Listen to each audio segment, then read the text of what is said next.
Welcome back again to MOOC's online course on urban local governance.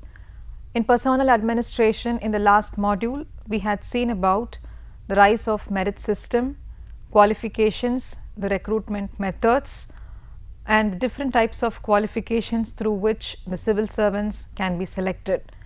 In this module, we will be discussing about training aspects, promotion, and what rights are possessed by the civil servants, along with the disciplinary action that could be taken against the civil servants when they violate the conduct rules. What is meant by training? It is an action process by which the capabilities of the personnel can be improved to meet the organizational needs in terms of their knowledge, skills and attitudes which are required in performing organizational tasks and functions within relatively a short period of time. So, basically training is a process where the capabilities of the personnel can be improved. So, based on what the organization demands, the knowledge, skills and attitudes can be improved, and that will match with the needs of the organization, and this is going to be done in a relatively short period of time. What is the role and what are the objectives of training? So, this was first analyzed by the Ashton Committee report of 1944 in UK. Basically, there are 5 objectives of training. So, training is basically done to act with precision and clarity. The civil servants can act with precision and clarity, and also to attune to the changing world. So, in the modern times, lot of changes are happening, and how the civil servants have to keep themselves knowledgeable and how they can keep themselves abreast with the changing demands of the society. So, for that particular purpose, training is given to the civil servants, and also to make them community conscious, to know what the community needs and how to serve the community, and to know what are the demands of the community. So, the overall community consciousness is able to be created in the civil servant by means of training. To develop the civil servants for higher work and greater responsibilities. As the population grows, as the society changes, the responsibilities also gets magnified. For the civil servants to meet the growing demands of the population and also to shoulder the responsibilities which are given to them, they have to take up improved and better tasks, and for which training is given, and also to improve the morale of the civil servants. So, basically training helps in imparting instructions and also to improve their morale and motivation. Training can be broadly classified into 2 different categories. The first one is informal training, which is otherwise called as on-the-job training, and the second classification is formal training. So, informal and formal training are the 2 broad classifications which are brought under training. What are the different types of formal training? Before getting into formal training, let us discuss about what is meant by informal training. Informal training is that aspect where the individuals, they monitor closely the behavior and the work experience of their senior officers, and by which they try to emulate their actions as well. So, this is one way of getting training in the place where they are doing their work, that is informal training. But what is meant by formal training? So, there are different trainings which are provided at different levels. So, this is done in a very formal and organized manner by the government. So, what are the various types of formal training? Pre-entry training, that is the first one, where vocational or professional instruction is imparted in various institutes and colleges. For example, we have this Lal Bahadur Shastri National Academy of Administration. We also have the National Police Academy at Hyderabad, and also in Rajasthan. So many institutes and colleges are actually instituted for the purpose of imparting instructions to the civil servants. So, that is a pre-entry training given to them.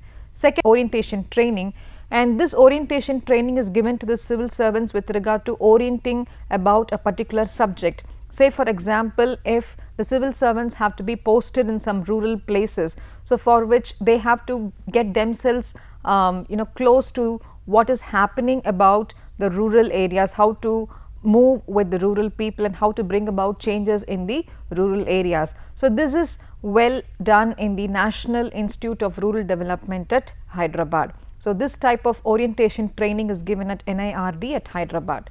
The third one is the induction training, where on entry training or there is a specific job centered focus which is given to the civil servants. So, this is again actually after the civil servants are brought into the service. So, this is little bit different from the orientation training. So, where on entry training is given to the civil servants and there is a specific job centered focus.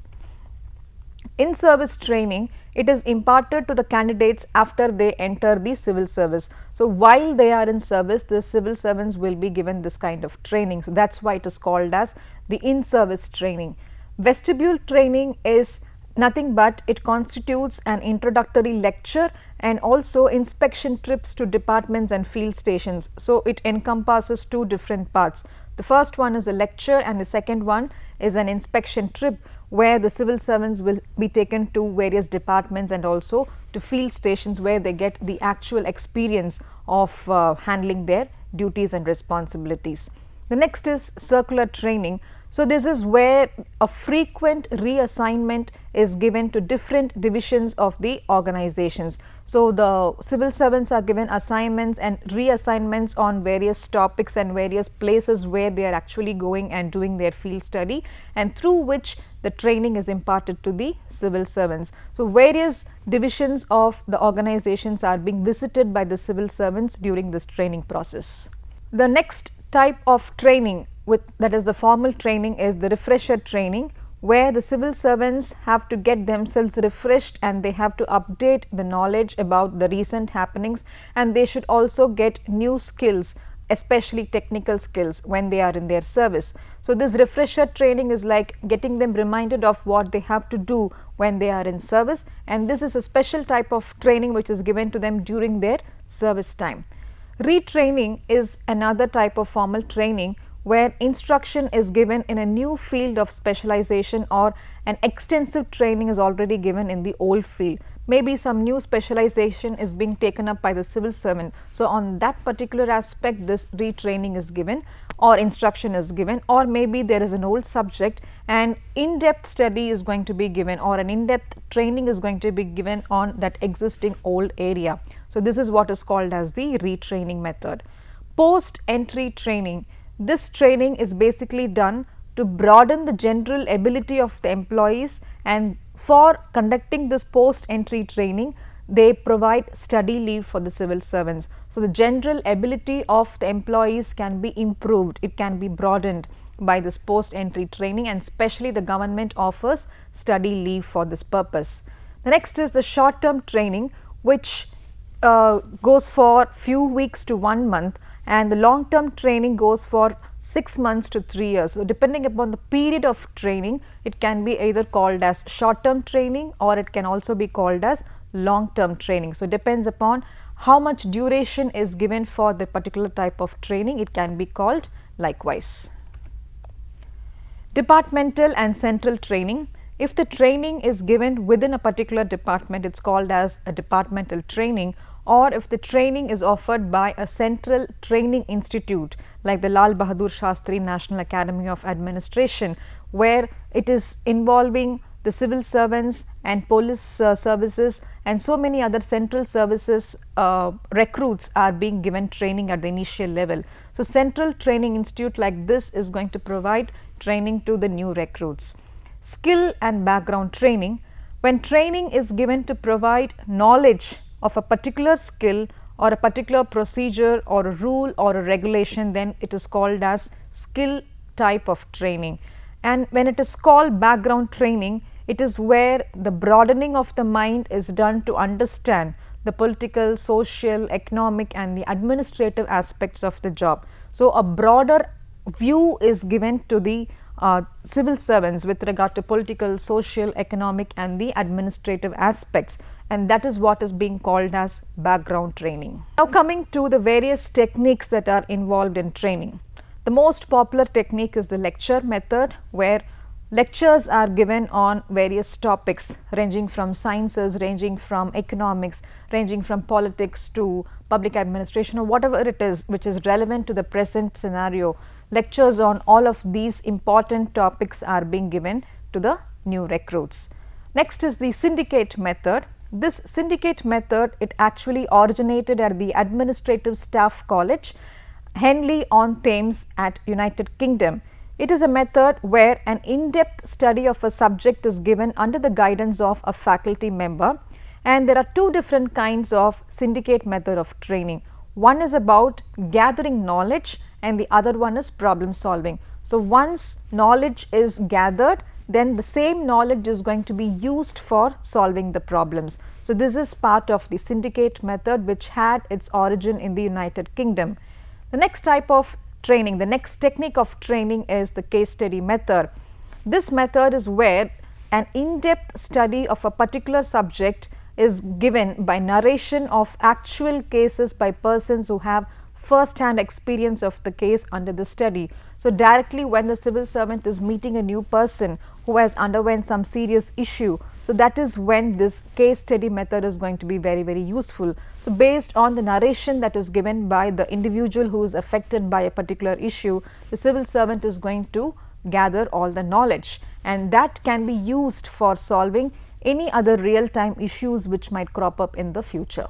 Incidence method, which involves problem solving and decision making approach. So, these are the two different parts of incidence method, which involves problem solving and then how decisions can be made after the identification of problems is being done. The next is role play, where there is going to be a creation of actual field situation, and the training is given through demonstration and that is followed by discussion.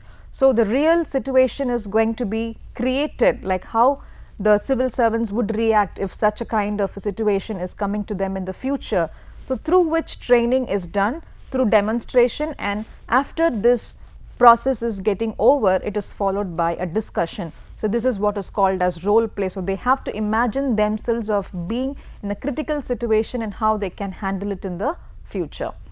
Next is management games, where there is going to be a scrutiny of decision making styles, and usually the flaws are removed in that particular process, and it is usually followed through discussions and observations. So, usually in the management games, different types of decision making styles can be used, but which decision making style is the most appropriate, that has to be selected, and that is going to be done by the process of removing all inadequacies or all the flaws, and that is going to be done through discussions and observations. The next type of training is the sensitivity training, which is otherwise called as the T group training. This type of technique was actually suggested by Chris Argyris, and basically this training technique, it involves conditioning the attitudes of the trainees towards the requisite modes of behavior.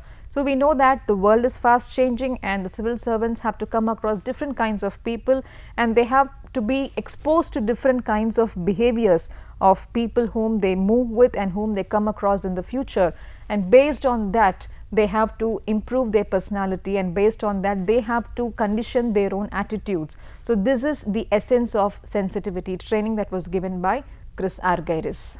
Coming to the next part, which is the training agencies in India. There are so many agencies which have been established in India, especially for providing training to the new recruited civil servants.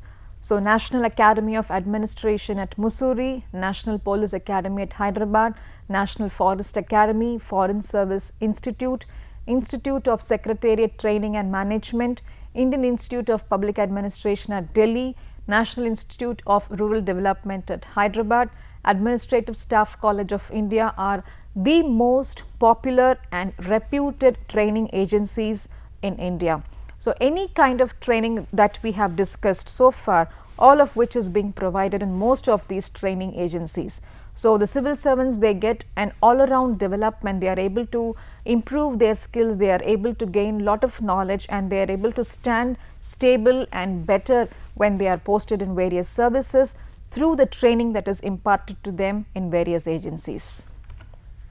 Coming to the next part of our discussion, which is about promotion.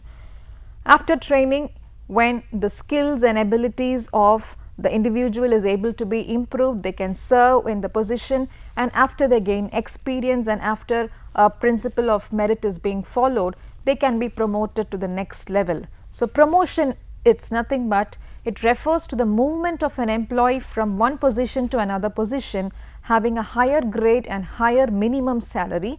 So, this basically involves an increase in the duties and responsibilities of the employees. So, from one position the individual or the employee is going to be moving on to another position. Usually it is from a lower position to a higher position. So, that will have a lot of duties and responsibilities involved in it.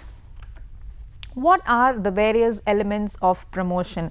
So, when a civil servant is getting promoted, automatically there is going to be a change of position, change of duties, change of responsibilities, change of title and also change of pay.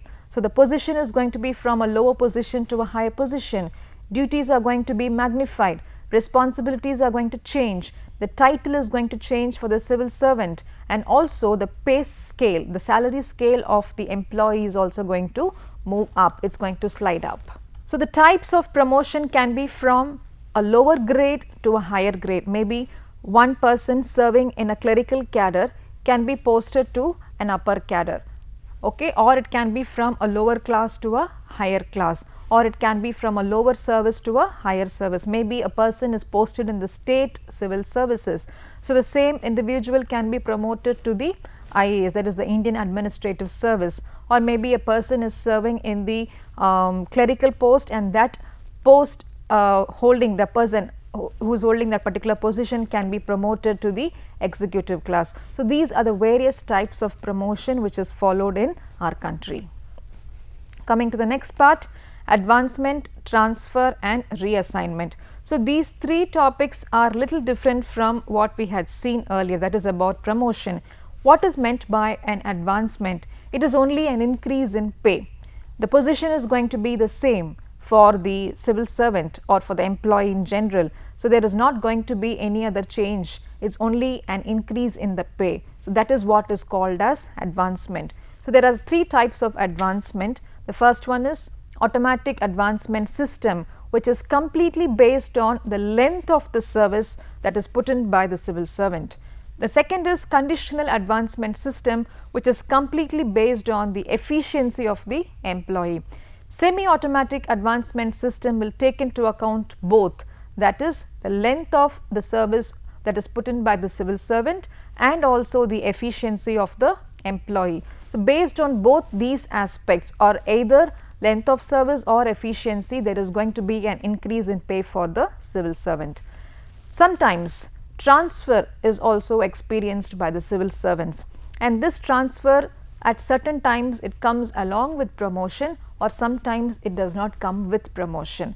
So, either ways it can be understood, that is, if it comes with promotion, then the person will be moving from one place to another place with a higher position. Suppose if it is not with promotion, the civil servant just moves to another place with the same position and he or she is going to be drawing the same salary. So, transfer can be of two different modes, it can be with promotion or it can be without promotion.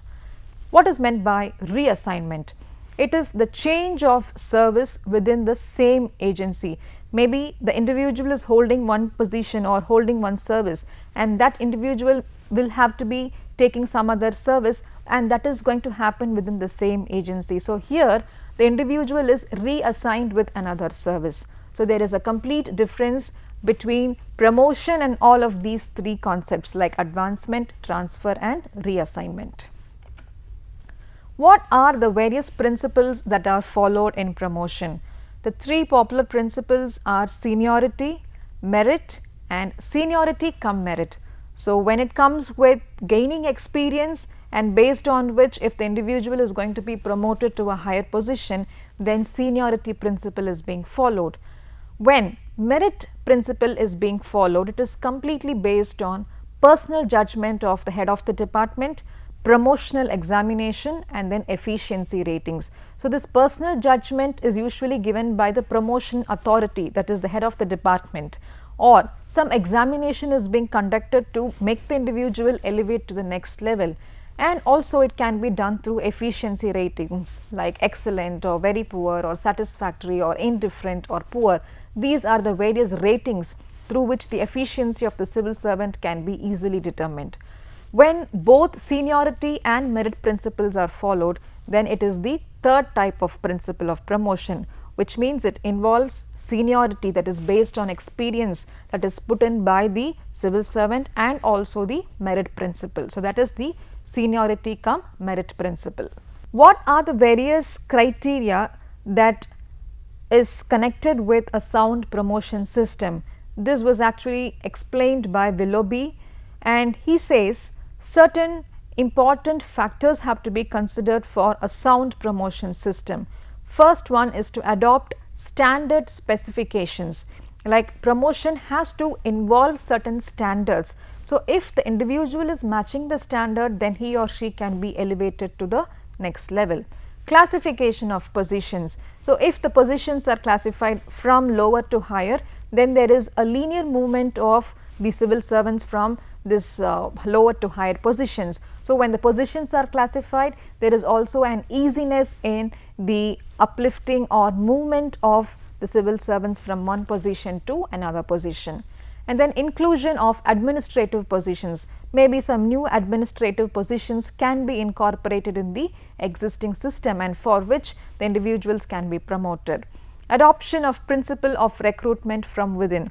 Usually the individuals within a system are going to be promoted to the next position. So, that is going to happen within the agency itself. So, it is like people within a particular agency are going to be promoted to the next level. So, that is adoption of that particular principle. And adoption of merit while promoting the employee. So, as discussed earlier, certain merit based criteria will have to be considered for uplifting the individuals from one level to another level. When I mean to say upliftment, it is about movement of the civil servants from one position to another position.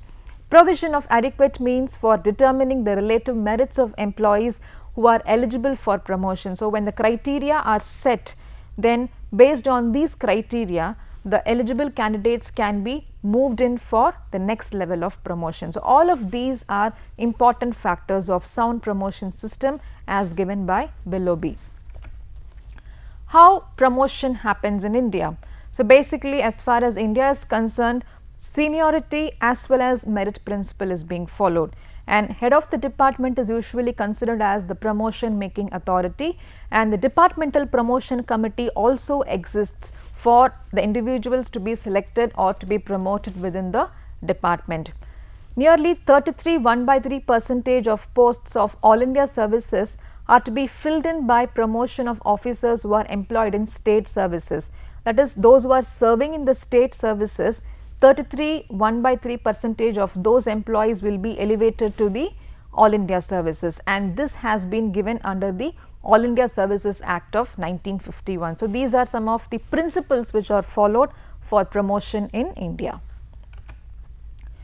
And also in India, there is a system of performance report. So, instead of the confidential report which was maintained earlier, that was replaced with the performance report. So, this performance report will give an overall analysis of the civil servant, like what performance was exhibited by the civil servant during his or her service. So, based on which they can be promoted. Rating is also given to the employees, like very good, excellent, satisfactory, indifferent or poor. Removal or dismissal of the employees who are promoted to be done only by the authority that gave promotion. So, this is a very strict rule which is being followed. So, we have Article 311 of the Indian Constitution, which says that the removal and dismissal of these civil servants can be done only by those authority who have appointed them, and not by any other authority which is subordinate to them. So, removal and dismissal, it is very exclusive for the civil servants as per Article 311 of the Indian Constitution. Principle of seniority was accepted in India by the East India Company in 1660, and later on ICS Act of 1861 also had made an allowance for the merit principle. So, which means both seniority as well as merit principle is in prevalence in our country. What are the various rights that are possessed by the civil servants? This is a very interesting topic. We mean to say that civil servants possess certain rights and they do not possess certain rights. What is meant by right to organize? We know very well under Article 19, all individuals have the right of freedom of speech, expression, forming associations. Now the question is whether the civil servants can follow this right, whether this fundamental right is available to the civil servants. Subject to certain conditions, this right is applicable to the civil servants, which means if suppose they want to join an organization or an association, it has to be authorized by the government. So that is when the civil servants can right to organize, they can exercise this right to organize. Do they possess right to strike? There is no direct answer for this because civil servants directly do not possess any right to strike. Political rights are also very limited for the civil servants. Other than right to vote, they do not possess any other political rights like standing in elections or supporting any political party or supporting any candidate, all of which are completely kept away from the civil servants. And also there is a machinery for consultation. So there are staff committees which have been renamed as staff councils in 1957, through which the grievances of the civil servants can be addressed. What are the basic objectives of these staff councils? It provides a machinery for dealing with the grievances of employees, to negotiate and settle disputes related to conditions of service between government and the employees. So if there is any dispute between the government and the employees, or if any grievances have to be handled, then there is this machinery of staff council. Also to ensure maximum cooperation between the government and the employees, to improve efficiency in the public service, and also to promote welfare of the employees, these staff councils are acting as very important units. Disciplinary action is the next topic, and this disciplinary action topic is very important as far as civil servants are concerned, because if they are violating any of the rules, the conduct rules, then disciplinary action can be initiated against them. So these rules have been set forth under All India Services Conduct Rules 1954, Central Civil Services Conduct Rules 1955 and Railway Services Conduct Rules 1956, which means the civil servants under these categories have to go by the conduct rules prescribed. There are different types of penalties, minor penalties and major penalties. So minor penalties can be further classified into censure or reprimanding, withholding the increments of the civil servants, withholding the promotions, recovery of pecuniary loss. Major penalties include reduction to lower scale or rank, compulsory retirement, removal from the service or dismissal from the service. So these different types of penalties can be awarded to the civil servants if they are found to be doing something grave misconduct, or if they are exhibiting some negative behavior as far as administration is concerned. What are the steps involved in the process of disciplinary action? First step is to call for an explanation, and then to frame charges, and then suspending the employee and hearing of charges and giving the opportunity for the civil servant to defend himself or herself, findings and making the report, and also a second opportunity is given to the civil servant. Finally, the punishment order is given, and sometimes an appeal can also be made. The constitutional provisions which are related to disciplinary action, as I told earlier, it's Article 311, where no subordinate authority has got powers to remove or dismiss the civil servant from the position. It is that authority which has appointed only has got the powers to take disciplinary action against the civil servants. And of course, the President and the Secretary of the concerned ministry is also acting as a very important authority in initiating disciplinary action. So in this module, we had seen about the different types of training techniques, what are the training agencies in India, and various aspects of promotion, reassignment, transfer, removal, dismissal, and what are the rights that are possessed by the civil servants and how disciplinary action can be initiated against them. So this module has given an extensive knowledge to you about these areas which are covered under personnel administration. Thank you.